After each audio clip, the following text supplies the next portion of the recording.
become a millionaire, and everyone is telling you to read books, but hardly anyone's got time for that. Luckily, over my many years in business, I've read hundreds of books, but there are 40 money-making books that have really stuck with me. So in this video, I'm going to condense all of these books into the core lessons that will actually make you rich. And no, I'm not just saying this, I have experience doing it. I've gone from absolute zero to making tens of millions, and I didn't make my money on YouTube like most people on here.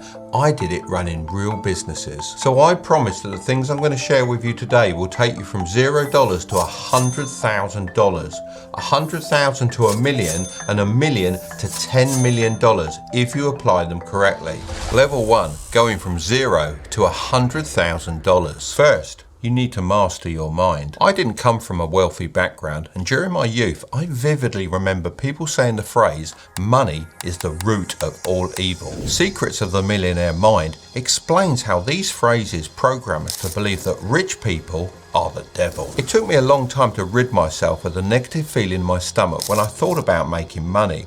If I'd have read this book sooner, it would have helped me realise this issue earlier. Once I got over this hurdle, I had to ask myself, what is money actually for?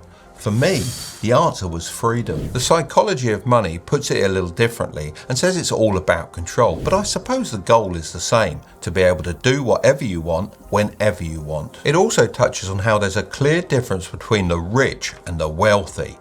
Wealth is what you don't see. The car's not purchased, diamonds not bought, renovations postponed, clothes forgone, and first class upgrades declined. Unfortunately, many people don't even believe that they can become wealthy. I remember my school friends saying things like, I hope I can get an okay job when I graduate. They weren't even hoping for a good one. The magic of thinking big explains that people are setting their finish line too soon and therefore never have a shot at being successful. While I don't believe that thinking big alone will make you successful, it's certainly the first step. I always struggled in school and felt like a failure. Interestingly, when I left and started working in the real world, I found that I kept winning. This was probably because I chose jobs I had an interest in rather than learning things I didn't care about at school. The Winner Effect talks about actual studies to back up this phenomenon.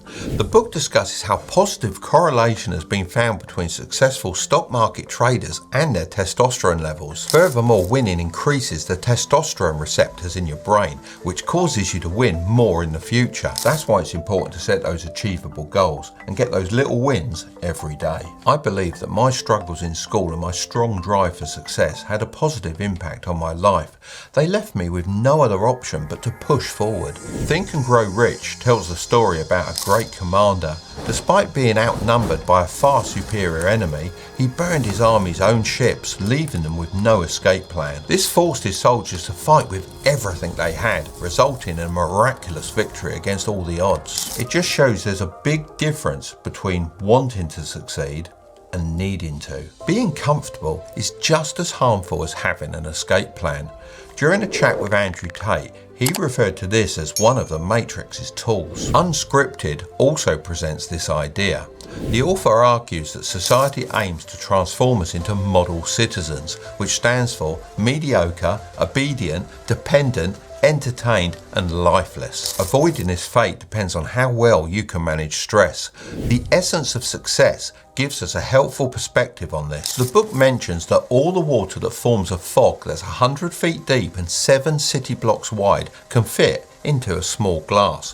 Whenever I feel stressed, I like to imagine drinking this water and using it as fuel. Now you can develop great habits. Stress can also come from factors outside our control. For this reason, I've made a conscious effort throughout my life to only focus on things that I can directly impact. Atomic Habits reveals that many people fixate on the end goal, which they have no control over, rather than the process of achieving it, which is completely in their hands. I found the author's habit stacking technique to be particularly helpful for forming new habits. It involves pairing a new habit with an existing one, so both are completed at the same time. However, most people just keep putting things off and never form good habits. I know far too many people who just go through the motions without any direction, and before they know it, time has run out. The 7 Habits of Highly Effective People stresses the importance of always knowing where you're going and thinking about how you want to be remembered. I know this provides me with extra motivation, but this is only one part of the equation. The 12-week year suggests treating a year as 12 weeks to create a sense of urgency. This really hit home for me, as I know I work best under pressure. Although short-term pain is often necessary for long-term gain, it can be difficult to remember this when faced with challenges. The art of getting things done emphasises the importance of not relying on your brain to remember all your tasks. Instead, capture them on a phone or a notepad. This way you can organise your tasks without getting them confused, and you can also be selective with how you spend your time. Essentialism reminds us that for every task we say yes to, we have to say no to many others. Therefore, it's important to value yes and not be afraid to say no. After adopting these habits, you should start building high value skills. I've previously said that I don't like the advice, follow your passion. However, So Good They Can't Ignore You takes it one step further. The author interviewed many people who loved their jobs. He found that most of them didn't initially have a passion for their work. Rather, as they improved, their love for their work grew. So what skills should you start building if you aren't necessarily following your passion? The unfair advantage suggests that to succeed in an unfair world, you need to play to your natural strengths. Find what you're better at than most people and lean into it. However, it's no longer enough to just possess high value skills. Artificial intelligence is rapidly replacing many jobs. I'm using it more and more in my various businesses to complete simple tasks. That's why the ideas shared in Mastery are more important than ever. My main takeaway was that you need to develop a unique stack of skills that is nearly impossible to replicate. Still Like an Artist echoes this point when it suggests to copy from multiple inspirations until you have a mix that is truly original. Having this unique skill stack will give you the ability to earn a high income. However, that still won't mean you can build wealth without understanding the basics of personal finance. When I was younger, I had a mentor named Dave who taught me about how the rich manage their money. The biggest lesson I learned, which is also shared in Rich Dad, Poor Dad, is that everything we buy is either an asset or a liability. To figure out which one it is, we simply have to ask ourselves, is it putting money in our pocket or taking it away? Of course, if you want to be wealthy, the aim should be to buy as many assets as possible, but lots of people don't see the value of investing. Let me ask you this, would you rather have $3 million now or a penny that doubles every day for 31 days? The correct answer is the penny, because it actually turns into $10.7 million. The compound effect uses this analogy to demonstrate the power of investing and gaining compound interest. Once most people get their head around this, they get very excited but end up jumping into the markets without really understanding anything. That's what happened in the pandemic. Everyone thought they knew what they were doing, but it was just a massive bubble waiting to burst. That's why I've always followed the principles laid out in the Little Book of Common Sense Investing. It states that trying to beat the market is a losing game. Instead, you should own the entire market. You can do this by investing in something like the S&P 500 or a broad market index fund. Interestingly, over a 35-year period, only 1% of mutual funds could beat the market by 2%. This means that index funds are a clear choice for the average investor. Although, as I do find them pretty boring, I also like to invest in more interesting stocks with a smaller part of my money. Whenever I do this, I keep in mind that the market is irrational. As the intelligent investor puts it, you should imagine a person coming to your door every day called Mr. Market. One day he may offer you $2,000 for your stock and the next only $500, even though the company may be doing better than ever. This is because the price of the stock is based on demand and not the actual real world value. I only buy stocks if I'm prepared to ignore what Mr. Market says for a long time. Another phrase I live by is, if you love the store, chances are you'll love the stock, which was shared in One Up on Wall Street. This means if you've got a lot of experience of a company or product, you might actually have a bigger advantage than the pros when it comes to investing. Before we get to the next level, I have to make make one thing clear. Reading books on investing can provide you with theoretical knowledge, but to truly succeed in investing and build wealth, you need to put that knowledge into practice. So if you are going to invest, you need to make sure that you're using a tool that provides you with all the necessary information to make informed decisions. This is where today's sponsor Moo comes in. If you're interested in building wealth, then you're really going to want to listen to this. It's a powerful investing platform founded in Silicon Valley with over 20 million users worldwide. You can trade stocks straight from your laptop, iPad or smartphone, whether in the United States, Australia or Singapore. You also don't have to worry about commission fees and account minimums. I personally really like the free tool they offer, which allows you to see what famous institutions are investing in and what sectors are performing best. As a beginner, you can also practice your trading ideas with a demo account before entering the market. If you sign up today using the link in the description, you can receive up to 15 free stocks, each worth between $3,000 and $2,000. That's an amazing deal. These free stocks can help you start building your investment portfolio right away. Level 2. $100,000 to $1 million. Now that you've fixed all your internal beliefs, to make the next leap, you'll need to know how to generate more value than you can from just selling your time. We're taught to go to school, get good grades, and then get a high-paying job. However, when you do this, your earning ability is capped. Cashflow Quadrant outlines 4 distinct ways to earn money. E for employee, S for self-employed, B for business owner, and I for investor. Business owners and investors have the advantage of using other people's time and money to build their wealth. That's why it's crucial to move to the right side of the quadrant if you want to become rich. But what does it really mean to be rich? Well, the 4-hour work week explains this best when it says that relative income trumps absolute income. To understand this statement, let me ask you a question. An investment banker earns $500,000 per year working 80 hours a week.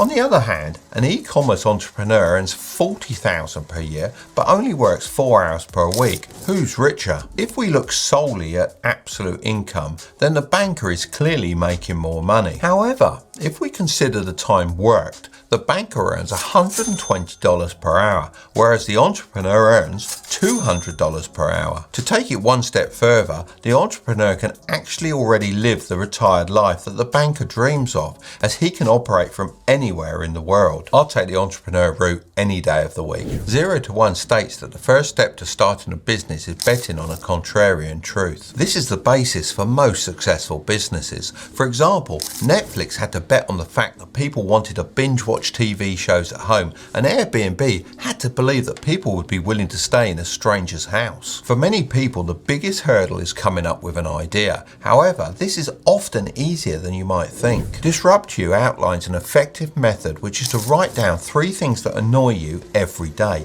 and think about how they could be done better. By doing this, you'll have 90 ideas to consider each month. When you have an idea, don't be afraid to share it with people that can help you. People tend to be too protective of their plans, but the truth is that an idea alone is usually not that great. The lean startup emphasizes the importance of execution and the use of the build, measure, learn feedback loop. This approach ensures that you don't create something nobody wants and allows you to pivot and adapt your idea as you go. There was an interesting study conducted on 108 new businesses across 30 industries. Out of these, 92 businesses chose to enter red oceans, while 16 adopted a blue ocean strategy. A blue ocean refers to a market that has little to no competition, while a red ocean is named so because of the fierce competitions between competitors. The study found that 39% of profits came from businesses in competitive markets, while 61% of profits came from those that used the blue ocean strategy. Furthermore, these businesses went on to dominate their industries for 10 to 15 years after launch. A good strategy for creating your own blue ocean is to become oversubscribed. Consider Ferraris. Many people want them, but not everyone can have one. Yet, the people that run Ferrari aren't losing sleep over this, as they know that this scarcity keeps demand high and the car's highly desired. Every oversubscribed product has people who are willing to buy it, but can't get their hands on it. When I'm driving up demand for my products, I always remember the core lesson from Breakthrough Advertising. This book is actually the most expensive book in the video. It states that you can't manufacture desires. Instead, your job is to create a product that fulfills the market's already existing desires.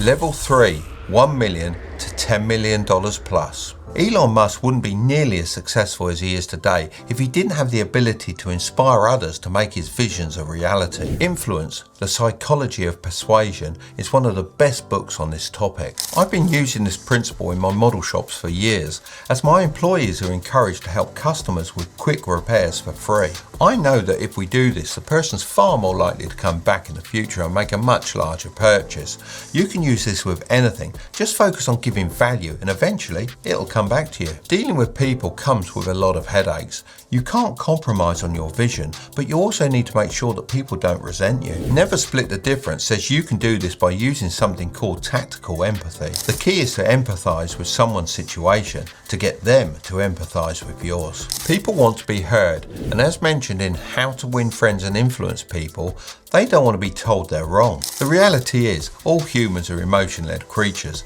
They tend to make their decisions with this in mind and then justify their actions with logic. Pitch Anything explains this as having 3 different brains. The croc brain, which developed when we were mere animals, the midbrain, and the neocortex, where we make all of our decisions. Most people try to appeal to the neocortex when they want to sell something, but first you need to break through the croc brain. You can do this by using emotion and making what you're asking for as simple as possible. Leadership is something I've spent a lot of time learning about, because the better you are at it, the more money you can make. Start With Why shares a useful tool called the Golden Circle, where why is at the center, how is in the middle ring, and what is in the outer ring. Bad leaders start from the outside and rarely get to the center. This is like my teachers at school, who told me to read because that's what I needed to do, but never inspired me to take action. On the other hand, my mentors told me that if I wanted to become wealthy and have freedom, I should read specific books, and they gave me recommendations to achieve my goals. After that, I really saw the value in books. The key here is that great leaders inspire you to take action. They don't tell you to. It may surprise you, but all leaders are pretty calculated people deep down. Reading the 48 Laws of Power opened my eyes to this even more. One of my favourite laws was number 11. Learn to keep people dependent on you. This is so true as an employee and a leader. If you can be replaced by someone, you can never truly have power. However, if your future business is dependent on irreplaceable people, it will eventually collapse.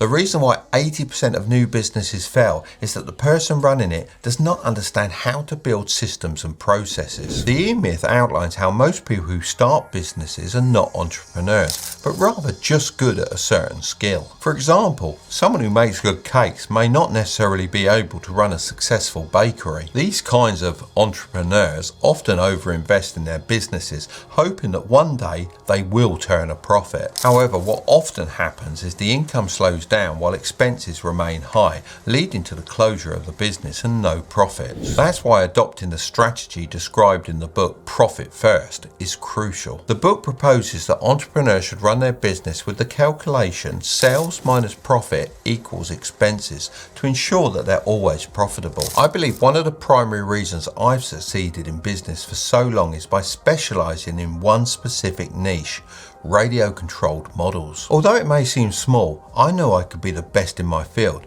Good to Great describes this as having a hedgehog mentality. Each day the fox attempts new tactics to catch the hedgehog, but every time the hedgehog rolls into a ball, using this tried and tested strategy to avoid being eaten. Being extremely good in one area makes you rich in the long run. Up until this point, I haven't discussed world events as they relate to the bigger picture. This is because I believe that you need not worry about them until you have the power to influence them. If you have a considerable amount of wealth, it may be worth reading The Fourth Turning, which suggests that every century consists of around 4 25-year historical blocks called the High, Awakening, Unraveling and Crisis. Another good one is The Changing World Order, which discusses the idea that every major superpower has its time and eventually declines. These can provide a perspective on how events and trends may impact the economy and society, which can be useful for making informed decisions about investments and business ventures, but aren't necessarily